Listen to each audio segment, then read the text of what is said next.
Hello friends, welcome to my channel. Usual ಆಗಿ ನೀವು ಇಡ್ಲಿಗಳನ್ನೆಲ್ಲ taste ಮಾಡಿರ್ತೀರ. Rava idli, ಅಕ್ಕಿ ಇಡ್ಲಿ ಮತ್ತು ಸೌತೆಕಾಯಿ ಇಡ್ಲಿ ಆ ಥರ ಎಲ್ಲ ಟೇಸ್ಟ್ ಮಾಡಿರ್ತೀರ. ಬಟ್ ಇವತ್ತು ಹಲಸಿನ ಹಣ್ಣಿಂದ ಇಡ್ಲಿನ ಯಾವ ರೀತಿ ಮಾಡೋದು ಅಂತ ನೋಡೋಣ. ಇದು ಮಲೆನಾಡು ಸೈಡಲ್ಲೆಲ್ಲ ಇದನ್ನು ಹಲಸಿನ ಹಣ್ಣಿನ ಕಡುಬು ಅಂತ ಕೂಡ ಹೇಳ್ತಾನೆ. ಹಲಸಿನ ಹಣ್ಣಿನ ಸೀಸನ್ ಇದ್ದಾಗ ನೀವು ಈಸಿಯಾಗಿ ಮಾಡ್ಕೊಳ್ಳುವಂಥ ಒಂದು ಡಿಶ್ ಇದು.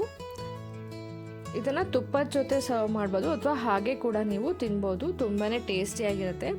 ಅಷ್ಟೇ ಅಲ್ಲದೆ ಅದೇ ಹಿಟ್ಟಲ್ಲಿನೇ ನೀವು ಸ್ವೀಟ್ ಬೋಂಡ, ಜಾಕ್ ಫ್ರೂಟ್ ಬೋಂಡಗಳನ್ನು ಕೂಡ ನೀವು ಮಾಡ್ಕೊಳ್ಬೋದು. ಜಾಕ್ ಫ್ರೂಟ್ ಬೋಂಡಗಳನ್ನು ಕೂಡ ನೀವು ತುಪ್ಪದ ಜೊತೆ ಸರ್ವ್ ಮಾಡ್ಬೋದು. ತುಂಬಾ ಟೇಸ್ಟಿಯಾಗಿರುತ್ತೆ. ಇದಕ್ಕೆ ಬೇಕಾಗಿರುವಂಥ ಇಂಗ್ರೀಡಿಯೆಂಟ್ಸ್, ನಾನಿಲ್ಲಿ 1 ಬೌಲ್ ಆಗುವಷ್ಟು ಹಲಸಿನ ಹಣ್ಣನ್ನು ತೊಗೊಂಡಿನಿ, ಅರ್ಧ ಕಪ್ ಆಗುವಷ್ಟು ಬೆಲ್ಲ ಮತ್ತು 1 ಕಪ್ ಅಕ್ಕಿನ ನಾನು ಅಂದರೆ 250 ಗ್ರಾಮ್ ಆಫ್ ಅಕ್ಕಿನ 4 to 5 hours ನೆನೆಸಿಟ್ಕೊಂಡಿದ್ದೀನಿ. ಮತ್ತು ಫ್ಲೇವರ್ಗೆ ಬಂದುಬಿಟ್ಟು 2ರಿಂದ 3 ಏಲಕ್ಕಿನೂ ಕೂಡ ರೆಡಿ ಮಾಡಿಟ್ಕೊಳ್ಳೋಣ.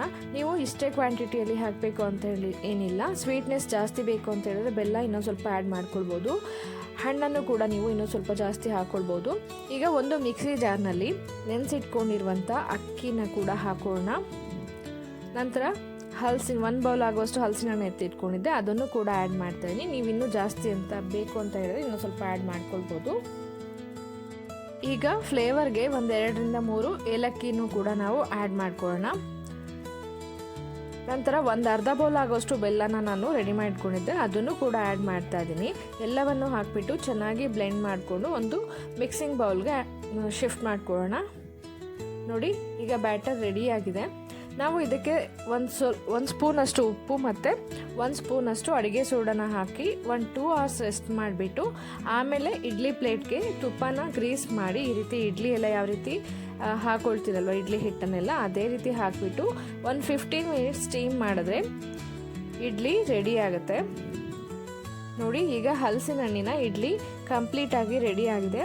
ನೀವು ಹಾಗೆ ಕೂಡ ತಿನ್ಬೋದು ಅಥವಾ ತುಪ್ಪದ ಜೊತೆ ತಿಂದ್ರಂತೂ ತುಂಬಾ ಟೇಸ್ಟಿಯಾಗಿರುತ್ತೆ ಅಂತಲೇ ಹೇಳ್ಬೋದು. ಹಲಸಿನ ಹಣ್ಣಲ್ಲಿ ವಿಟಮಿನ್ ಸಿ ಮತ್ತು ಫೈಬರ್ ಎಲ್ಲ ತುಂಬಾ ರಿಚ್ ಆಗಿರುತ್ತೆ.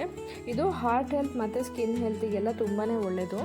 ನೋಡಿ, ಮಕ್ಕಳಿಗಂತೂ ಇದು ಹೇಳಿ ಮಾಡಿಸಿರುವಂಥ ರೆಸಿಪಿ ಅಂತಲೇ ಹೇಳ್ಬೋದು. ಬಿಸಿ ಇರುವಾಗಲೇ ತುಪ್ಪದ ಜೊತೆ ಸರ್ವ್ ಮಾಡಿ ತುಂಬಾ ಟೇಸ್ಟಿಯಾಗಿರುತ್ತೆ. ನೀವು ಕೂಡ ಒಂದ್ಸರಿ ಹಲಸಿನ ಹಣ್ಣಿನ ಇಡ್ಲಿನ ಟ್ರೈ ಮಾಡಿ.